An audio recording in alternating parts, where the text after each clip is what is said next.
Hello guys, in today's video we are going to do some ECAT questions. Our first topic is functions and binary relations. In this video I will solve some MCQs related to functions and binary relations. This is our first question, and also I will tell you short tricks to find the answer quickly. अच्छा, इसमें लिखा हुआ है if this is to be a function which of the following must be removed from the set. अच्छा, ये हमें एक function, ये हमें एक दी हुई है, ऑर्डर दिया हुआ है, सही है, सेट्स का। इसमें हमें बोला हुआ है कि अगर ये हमारा सेट्स का ऑर्डर एक फ़ंक्शन है, सही है, तो फिर इसमें से कौन सा हमारे पास ब्रैकेट कौन सा हमारे पास जो ऑर्डर है वो रिमूव हो जाना चाहिए इसको फंक्शन बनाने के लिए, सही है। तो हमें सबसे पहले याद रखना है कि फ़ंक्शन में जो भी हमारा ये पहला वाला होता है ना, ये जो हमारा फर्स्ट टर्म होता है ब्रैकेट में, वो रिपीट नहीं हो सकता, ठीक है।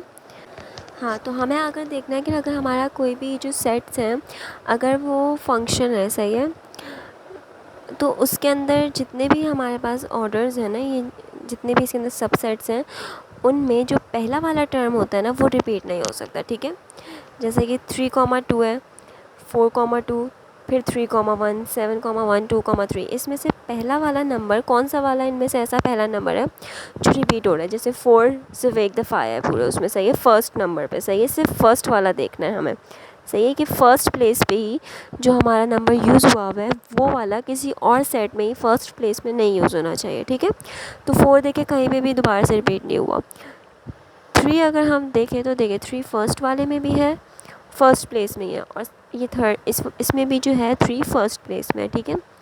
तो इसका मतलब है कि हमारे पास इन दोनों में से कोई एक रिमूव होना चाहिए, ठीक है। तो हमारे पास ऑप्शंस में कौन कौन से दिए हुए, 3,2, 2,3, 4,2, 7,1, ठीक है।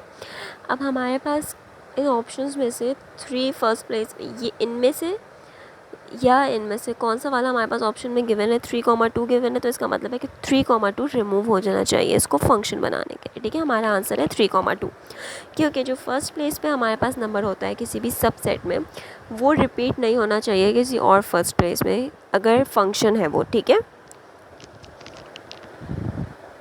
अच्छा, ये हमारे पास नेक्स्ट MCQs है, सही है।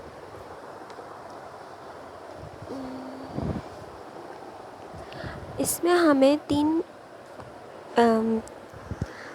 इसमें हमें जो है 3 फंक्शंस दिए हुए हैं, ठीक है। एक हमें दी हुई है इक्वेशन, एक हमें फंक्शन की डायरेक्ट वैल्यू दी हुई है, और एक फंक्शन हमें सेट्स की फॉर्म में दिया हुआ है, ठीक है। अब इसमें हमें ऑप्शंस में दिया हुआ है कि इनमें से हम f is the only function, h is the only function, f and g are the only functions, f, g and h are all functions, ठीक है। इसमें हमें देखना है कि इन तीनों में से कौन सा फंक्शन नहीं है या फिर तीनों ही फंक्शंस हैं, ठीक है। अब हमें कैसे पता चलता है कि फ़ंक्शन है जो हमें इक्वेशन दी हुई है वो फंक्शन है या नहीं है। अब फर्स्ट वाला हम देखेंगे, सही है, f(x) is equals to 3x² + 4।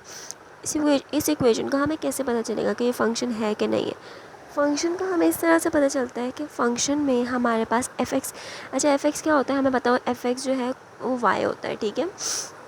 तो फंक्शन में ये होता है कि हमारे पास y की जो वैल्यू है, मतलब फंक्शन की जो है वैल्यू, एक आंसर आना चाहिए सिर्फ, सही है, मतलब प्लस माइनस में आंसर नहीं आना चाहिए। अगर प्लस माइनस में आंसर आएगा तो इसका मतलब है कि 2 वैल्यूज़ हैं हमारे पास, सही है, एक प्लस की है एक माइनस की है, ठीक है। हमारे पास सिर्फ और सिर्फ एक वैल्यू आनी चाहिए, ठीक है। एक्स, अगर हम एक्स के अंदर कोई भी वैल्यू डालेंगे तो हमारे पास जो आंसर है ना फंक्शन का वो एक आना चाहिए। तो अगर हम यहाँ पे एक्स की जगह कोई भी वैल्यू पुट करते हैं तो हमारा आंसर एक ही आएगा ना, तो इसका मतलब है कि ये फ़ंक्शन है, ठीक है। सेकंड वाले में तो हमें डायरेक्ट फंक्शन की वैल्यू ही दी हुई है, तो ये भी फंक्शन ही है। और ये जो थर्ड वाला है इसको हमें सेट्स की फॉर्म में दिया हुआ है। मैंने आपको पिछले क्वेश्चन में बताया था कि हम अगर हमें सेट्स की फॉर्म में दिया हुआ होता है कोई फंक्शन, तो वो हम कैसे पता करते हैं कि हमारे जो फर्स्ट वाली जो वैल्यू होती है ना, जितने भी ऑर्डर्स इसके अंदर दिए हुए हैं उसमें से हर ऑर्डर की जो फर्स्ट वाली वैल्यू है ना वो रिपीट नहीं होनी चाहिए, सही है, फर्स्ट प्लेस में ही, सही है। जैसे ये 1 है ना फर्स्ट प्लेस में, तो ये बाकी किसी भी सेट के अंदर जो है फर्स्ट प्लेस में 1 नहीं आना चाहिए दोबारा से। यहाँ पे जैसे 2 है तो ये 2 फर्स्ट प्लेस में ही दोबारा से नहीं आ सकता।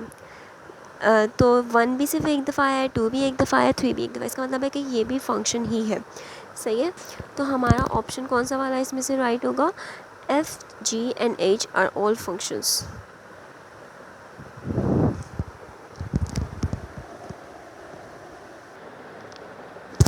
ये हमारा थर्ड क्वेश्चन है। इसमें हमें बताया हुआ है कि f(x) is equals to cos x, gx is equals to sin x and hx is equals to plus minus under root a square minus x square.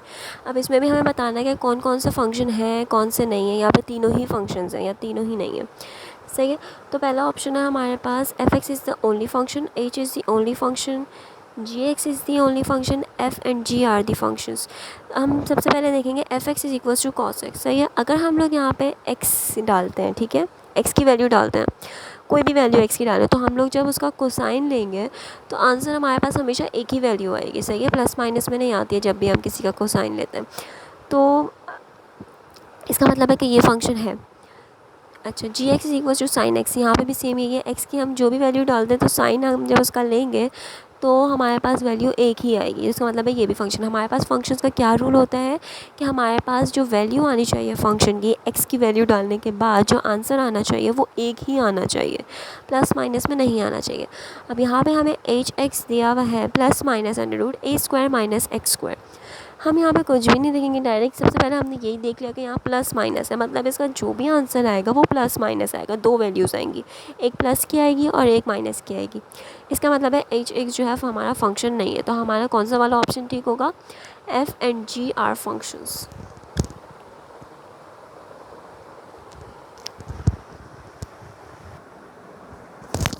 अच्छा, ये हमारा फोर्थ क्वेश्चन है। इसके अंदर हमें 3 ग्राफ्स दिए हुए हैं, ठीक है। ये एफ एक्स है, इस ग्राफ के फंक्शन का नाम एफ एक्स है, ये एच एक्स है और ये जी एक्स है। सही है। अब इसके अंदर हमें जो है पूछा हुआ है कि इसमें हमें बताना है कि कौन सा फंक्शन है और कौन सा फंक्शन नहीं है। अब हमें जब कोई ग्राफ दिया हुआ होता है ना, तो उसकी आइडेंटिफिकेशन किस तरह से होती है कि ये फंक्शन है या नहीं है, हम लोग करते हैं वर्टिकल लाइन टेस्ट। सही है। अगर हमारा ग्राफ अगर हमारी वर्टिकल लाइन इस ग्राफ में, जो ग्राफ हमें प्लॉट हुआ है, सिर्फ एक दफ़ा टच होगा। सही है। वर्टिकल लाइन हमारी सिर्फ एक पॉइंट पे टच होगी तो इसका मतलब है कि वो फंक्शन है। सही है। और अगर वो लाइन अगर हमारी वर्टिकल लाइन एक से ज़्यादा पॉइंट्स पे टच होगी तो इसका मतलब है कि वो ग्राफ फंक्शन नहीं है। अब यहाँ पे हमने कहीं पे भी वर्टिकल लाइन बना के देख लेंगे ग्राफ पे। सही है। सॉरी हमने वर्टिकल लाइन बना के देखी। हमारी वर्टिकल लाइन एक यहाँ पॉइंट पे टच हो रही है, एक इस पॉइंट पे टच हो रही है, मतलब कि ये फंक्शन नहीं है। इसमें जब हम लोग वर्टिकल लाइन बनाएंगे, सही है, ये देखें सिर्फ एक पॉइंट पे टच हुई है। कहीं पे भी बना के देख लें, हर जगह ये सिर्फ एक पॉइंट को ही टच करेगी। देखिए सिर्फ एक पॉइंट को टच करेगी, इसका मतलब है कि ये हमारा फंक्शन है। और एच एक्स में देखें, अगर हम वर्टिकल लाइन बनाते हैं, कहीं पे बना लें, यहाँ बना लें, यहाँ बना लें, 2 पॉइंट्स को टच कर रही है वर्टिकल लाइन, इसका मतलब है कि ये भी हमारा फंक्शन नहीं है। ठीक है। अब हम ऑप्शंस में देखते हैं कि जी एक्स का ऑप्शन है भी कि नहीं। F X is a function, no. H is a function, no. G and F are functions, no. खाली जी फंक्शन है ना, नन ऑफ। तो इसलिए हम लोग ये वाला ऑप्शन चूज़ करेंगे, नन ऑफ दी अबव, मतलब कि जी एक्स वाला हमारे पास ऑप्शन ही नहीं है। तो इनमें से जो ऑप्शन हैं इनमें से तो कोई भी ठीक नहीं है, तो नन ऑफ दी अबव।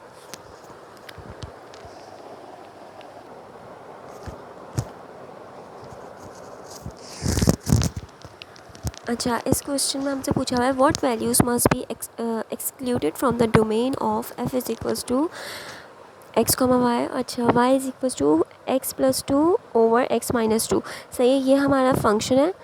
सही है। इसमें से पूछा है, इस फंक्शन के लिए हमसे पूछा है कि कौन सी वैल्यूज़, इनमें से कौन सी वैल्यूज़ जो है हमें डोमेन नहीं रखनी चाहिए। सही है, नहीं हो सकती, इनमें से कौन सी वैल्यूज़ डोमेन नहीं हो सकती इस फंक्शन के लिए। ठीक है।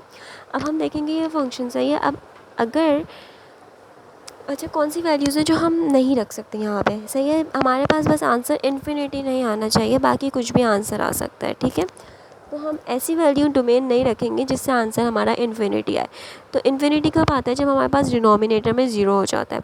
अगर x जो है 2 होगा, सही है, अगर x 2 होगा हमारे पास, तो नीचे डिनोमिनेटर में क्या हो जाएगा? 2 - 2 विच इज़ 0, और इसका आंसर इन्फिनिटी हो जाएगा। इन्फिनिटी हमें नहीं लाना। तो इसका मतलब ये है कि x की वैल्यू सिर्फ 2 नहीं रख सकते हैं, बाकी कुछ भी रख सकते हैं। सही है। तो इसमें से ऑप्शन 2 कहाँ है? ये, इसका आंसर है 2। सही है। हम लोग डोमेन ऐसी नहीं रख सकते जिसकी वजह से हमारा आंसर इन्फिनिटी आए।